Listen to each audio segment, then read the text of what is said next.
loss. I don't think they clinched a spot. The New York Jets on the road against the Buffalo Bills. Jets, a 2.5-point underdog. They're going to win that game, and they're going to win it by more than 2.5 points. Detroit Lions, 1.5-point underdogs in Chicago. That game means nothing. I'm picking Detroit. Bengals are a 7.5-point favorite at home against the Ravens, led by quarterback Ryan Mallett. Are you kidding me? Flying high, though, off of last week's shocker win against the Steelers. Bengals have quarterback issues. Andy Dalton's still out. A.J. McCarron, their backup, he might not play. If he does, he is not 100% healthy and hurt.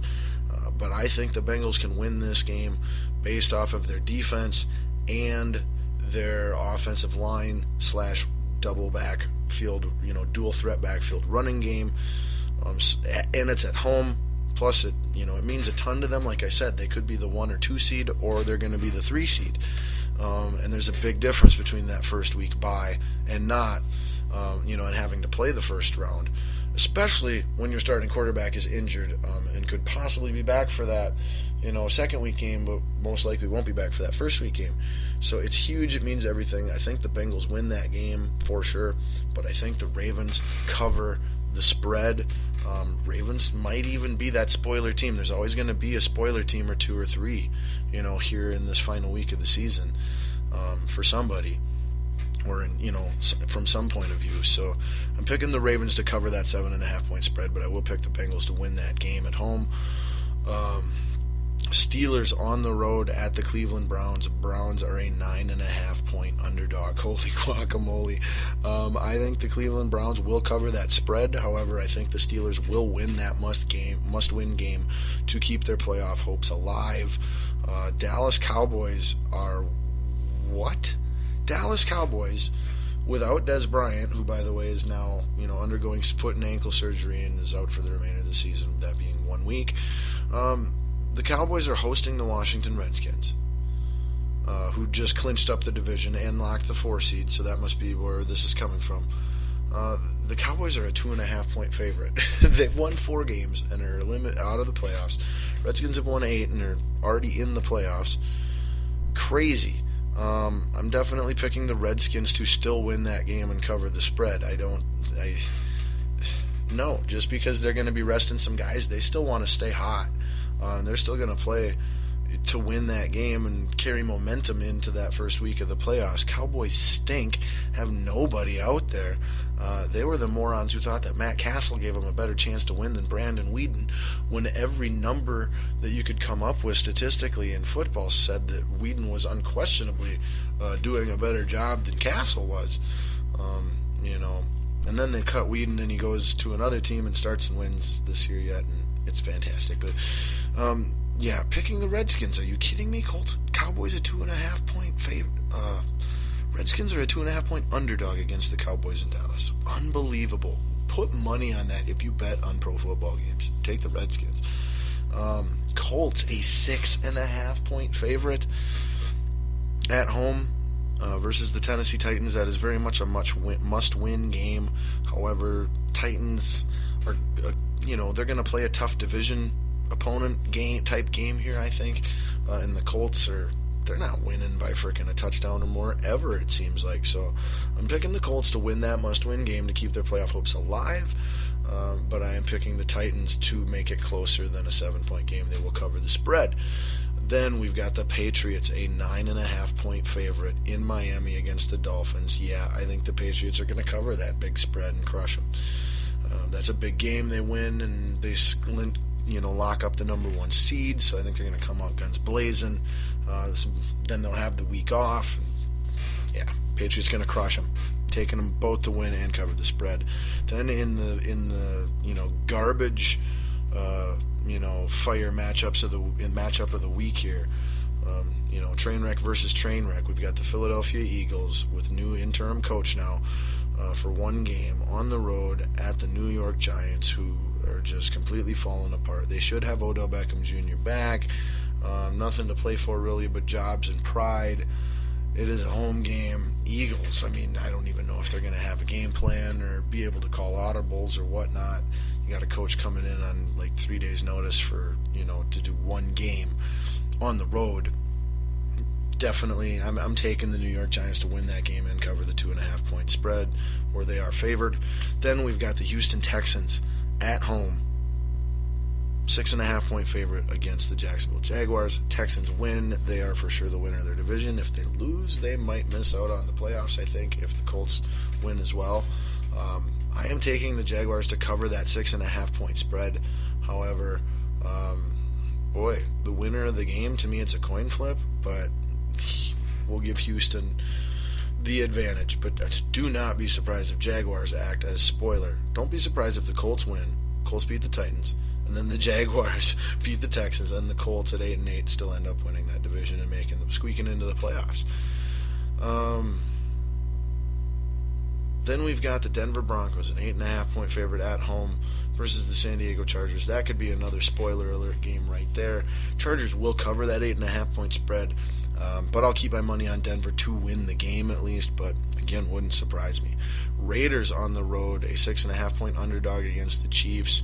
I think the Chiefs are going to crush that. I'm picking them to win that game for sure, and I also think even though the spread's a little big for my taste, I'll pick them to cover the spread too. They're so on fire. It's ridiculous.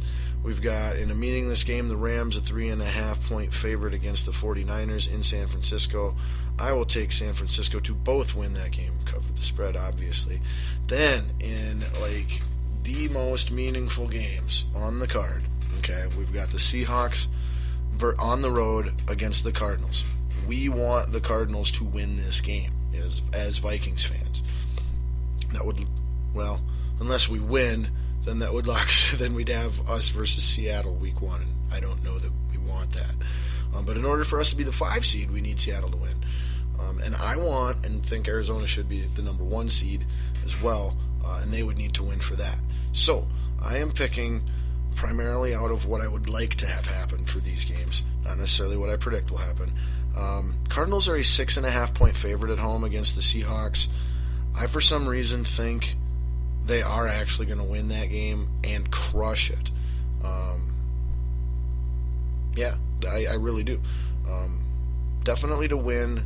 As far as covering the spread, that's a coin flip. Could and should be a closer game. It was last time, actually. Let's take the Seahawks against the spread, but the Cardinals to win the game. Then we've got the Tampa Bay Bucks, a 10.5 point underdog against the Carolina Panthers in Carolina. If you are betting on football, this is another one. Bet on the underdog. I think this could be a close game. Panthers have everything to lose and everything to win. Buccaneers they're going to give them a good divisional rival run for their money. They're a young, talented, up-and-coming team. And so look for this game to at least be a single-digit, game. I don't think the Panthers are going to win by double digits if the Panthers win. Not at all. So that should be a pretty safe bet. Taking the Bucks against the spread there. As far as who's going to win that game, the odds definitely favor the Panthers winning. It's a must-win for them. It's at home. They are clearly the better team. But if Jonathan Stewart is still out of the game like he was last week, they are so one-dimensional offensively where literally everything has to come from Cam Newton in one way, shape, or form. Who's not the MVP, by the way? It's Tom Brady. As much as I hate Tom Brady, I hate Cam Newton even more. But that has nothing to do with it. It doesn't matter who I like or don't like when it comes to stuff like that. It's just the facts are the facts. Tom Brady's the MVP this year, period. Cam Newton is maybe number 3. Carson Palmer should definitely be number 2. It's Brady and Palmer are your top 2 MVP candidates. Cam Newton should be number 3. Your defensive player of the year is either Luke Kuechly or Josh Norman. Both of the Panthers, I would pick Luke Kuechly. And coach of the year candidate should be Ron Rivera likely, but if they lose these last 2 in a row, then I think you could definitely open it up to like a Todd Bowles should the Jets make the playoffs or something like that. But we'll get more into that next week when the regular season is actually done. But as far as who's winning the Bucks-Panthers game, ultimately it doesn't matter. So I'm going to pick the Panthers to win that game. And the Cardinals are going to win their game as well. Like I said, the Seahawks are going to lose. Then it all comes down to the Vikings-Packers. If the Vikings win, they will be the 3 seed and host most likely the Seahawks, who have just lost to the Cardinals. That's not what we want. Okay? If we lose, then the Packers will win the division and have to host the Seahawks, a game that they will lose next week, and we will get to go to Washington and take on the Redskins, a game that we will win. So, what's going to happen? The Vikes are going to win and mess it all up. The Vikes are going to mess everything up by winning the game, winning the NFC North, having to host Seattle. Basically, one could look at it this way: basically hosting the two-time back-to-back defending Super Bowl champions in the first week of the playoffs. Are you kidding me? That's what you're going for? That's what you want? No, you want to lose that game. However, should Seattle, prior to the Vikings game, find a way to beat Arizona, then we can't be the 5 seed. We would be the 6 seed. Because Seattle has the head-to-head tiebreaker over us, we would finish with the same record. So, in the event that Seattle beats Arizona, then that stance as a Vikings fan should change, because you know that you're playing the Packers next week. You are locked in to playing the Packers in week 1 of the playoffs if Seattle wins, period. Seahawks win against the Cardinals, Vikings, Packers, week 1. It's 100%. It's clinched. It's locked in. I'm not just saying that. The only thing that would be determined then in our game would be where it's held. The winner of the game in week 17 would host the game in week 1 of the playoffs. That's all that would be determined if Seattle wins. However, if Seattle loses to Arizona, which they should, Arizona's the better team. Arizona has something to play for, and it's in Arizona. Should Seattle lose, then they would have one less win. They'd finish a game below the Vikings if the Vikings were to also lose. Thus, the head-to-head tiebreaker would not come into play, and the Vikings would be the 5th seed and would get to go to Washington and beat the Redskins. So if Seattle loses, the worst thing that could happen is the Vikings win.